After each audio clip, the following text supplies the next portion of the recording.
Hello, and welcome to Fusion Writing, where building character meets creating structure.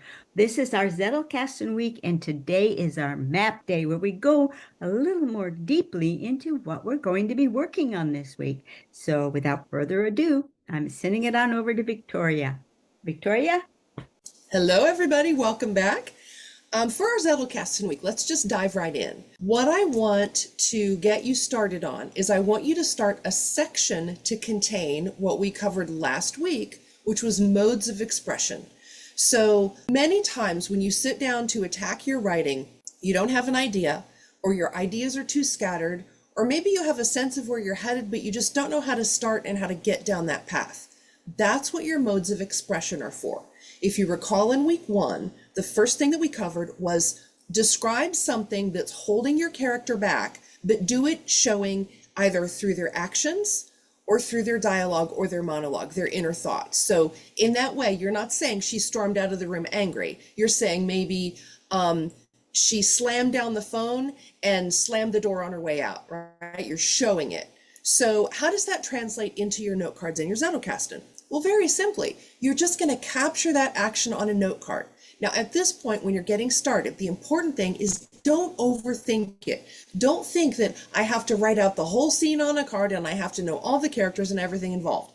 That's not the purpose. The purpose is to capture the key to that thought on the note card and stick it over in your notebook so you have it for later. So in that way, you may make an action card, and that action card simply describes slamming down the phone, maybe folding her arms and slamming the door on her way out. She slammed the door so hard the picture fell off the wall. Okay, so describe that action, capture it on the note card, and then you're done. You're not going to go back to that until you're ready to start writing, and you pull that card and are reminded about that little bit of action that indicates she was really angry. Okay, so that's an example of an action card. The next one is a thought card.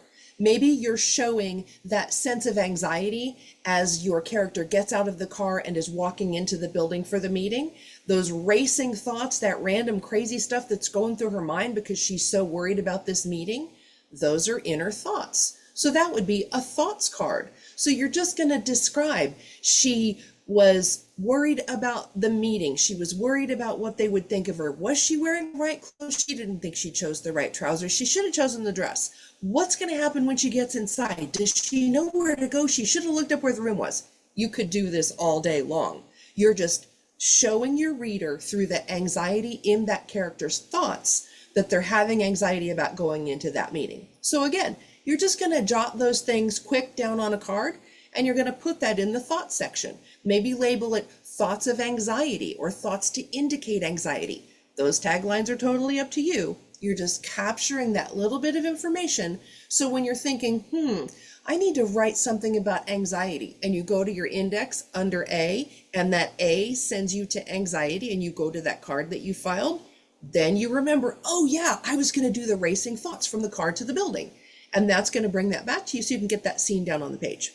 In the final example, we're going to look at speech. So that's just dialogue and monologue. That's put your character in a scene with another character and think about what can I have them say to each other that's going to indicate this state that this person is in. So maybe your character is very worried, and in the dialogue, the character is reflecting on this thing that they're worried about without actually saying it. Maybe they're saying, I really should have gone back and checked to see if that door was locked. You're not saying anything other than they're voicing a sense of what they're concerned about, but you're not talking directly about the fact that they're worried about it. You're using what they're saying as a way to indicate it. So those are 3 simple things that you can use. Jot those things down on your cards, sort them by thoughts, actions, or speech, and then drop those into that section of your Zettelkasten. It can just be a collection. It doesn't have to be a dedicated numbered section. It can just be a little pool or a collection of those kinds of ideas that get that writer's brain going when you need to sit down and write a scene.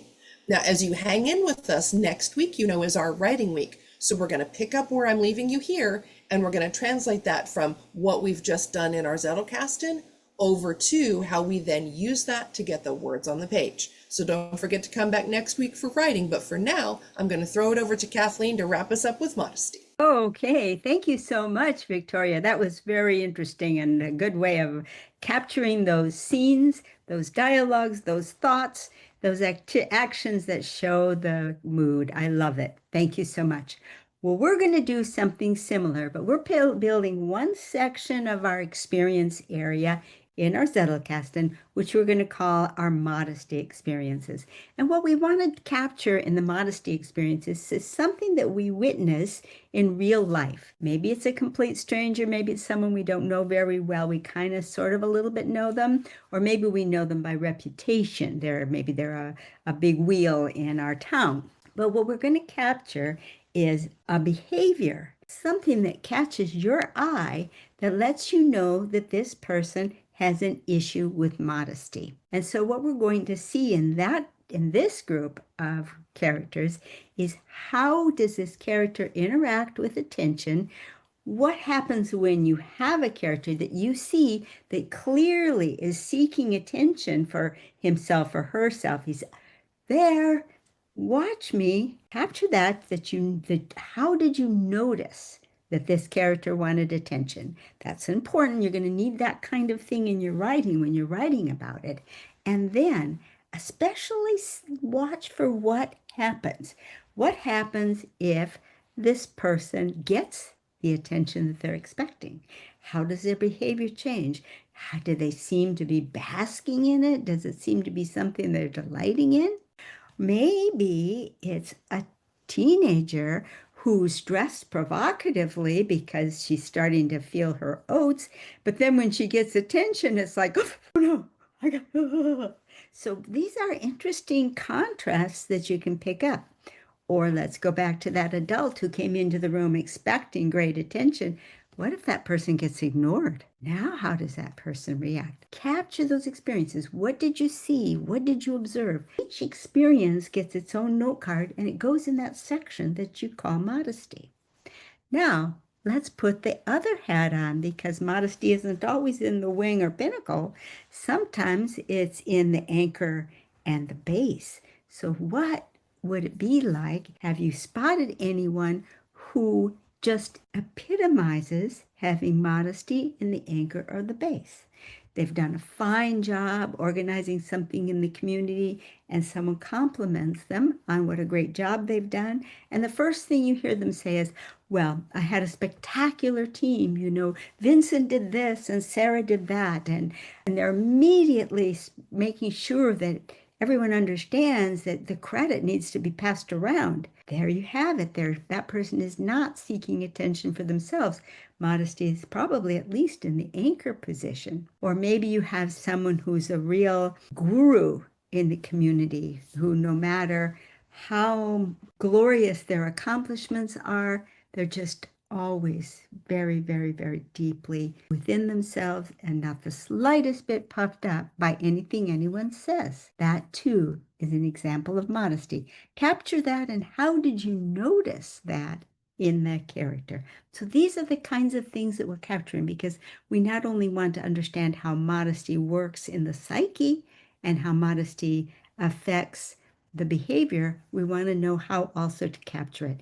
And one of the best ways to do that is to start becoming an observer of real life. Anything to add, Victoria? As always, they fit together beautifully.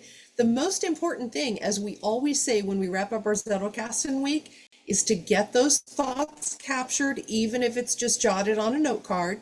As Kathleen says, always include a bit of yourself. Always include your thoughts about how this might be used, how it might be useful, your reflections, and then get those things into your notebook so that you can use them for your writing, which is what we'll do next week. All right.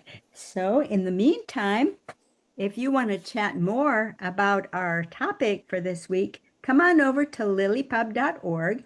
We have a meeting every Saturday where we share writing, we talk about ideas and such things. You'd be warmly welcome. You don't have to have something written to be able to join us. You can just come and be a fly on the wall if you want. And we also have a circle for character traits and a circle for Zettelkasten on LiLLiPub.org. So come on over and see us. That's all for this week. See you next week for our writing week. Bye-bye.